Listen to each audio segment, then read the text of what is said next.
सुविधा के नाम पर बड़ा खेल हो रहा है। दाखिल खारिज के लिए 30,000 तक की मांग, आखिर किसके इशारे पे चल रहा है ये सब सिस्टम। नमस्कार, मैं फरीदा गजल और इस वक्त आप जुड़े हुए हैं एक न्यूज 24 के साथ। देखिए, बिहार के कटिहार से एक चौंकाने वाला मामला सामने आ गया है। बता दें कि आंचल कार्यालय में पारदर्शिता की जगह कथित तौर पर बिचौलिया का दबदबा देखने को मिल रहा है। आरोप है कि जमीन म्यूटेशन यानी दाखिल खारिज के नाम पर लोगों से 30,000 रुपए तक की ऑनलाइन वसूली की जा रही है। जी हाँ, जिसमें आम जनता परेशान भी हो रही है। दरअसल बिहार में जमीन से जुड़े कामों को आसान और पारदर्शिता बनाने के लिए ऑनलाइन सिस्टम लागू किया गया था, ताकि लोगों को दफ्तरों के चक्कर ना काटने पड़े और भ्रष्टाचार पर लगाम भी लगाई जा सके। लेकिन कटिहार में सामने आए इस मामले ने इन दावों पर सवाल भी खड़े कर दिए हैं। आरोप है कि आंचल कार्यालय में बिचौलिया का एक नेटवर्क सक्रिय है, जो लोगों को डर और भ्रम में डालकर उनसे मोटी रकम वसूल रहा है, खासकर दाखिल खारिज जैसे जरूरी काम के लिए, जो किसी भी जमीन के मालिकाना हक को तय करने की सबसे अहम प्रक्रिया भी होती है। कई पीड़ितों का कहना है कि उनसे कहा गया है कि अगर पैसे नहीं दिए गए तो उनका काम महीनों तक अटका रहेगा या फाइल रिजेक्ट भी हो सकती है। ऐसे में मजबूरी में लोग पैसे देने को भी तैयार हो जाते हैं।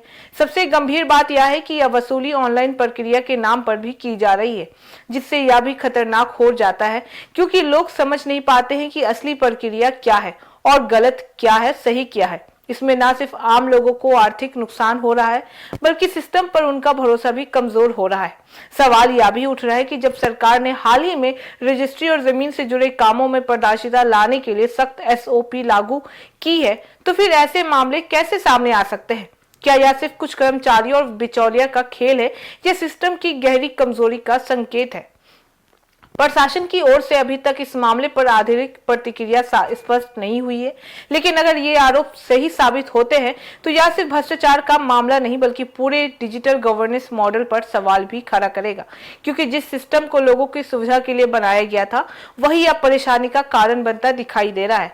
अब जरूरत है इस मामले की निष्पक्ष जांच हो, दोषियों पर सख्त कार्रवाई हो और लोगों को यह भरोसा दिलाया जाए कि सरकारी सेवाएं बिना किसी कट के भी मिल सकती हैं, क्योंकि जब तक बिचौलिया का दबदबा खत्म नहीं होगा, तब तक कोई भी सिस्टम पूरी तरह से पारदर्शिता नहीं बन सकता है।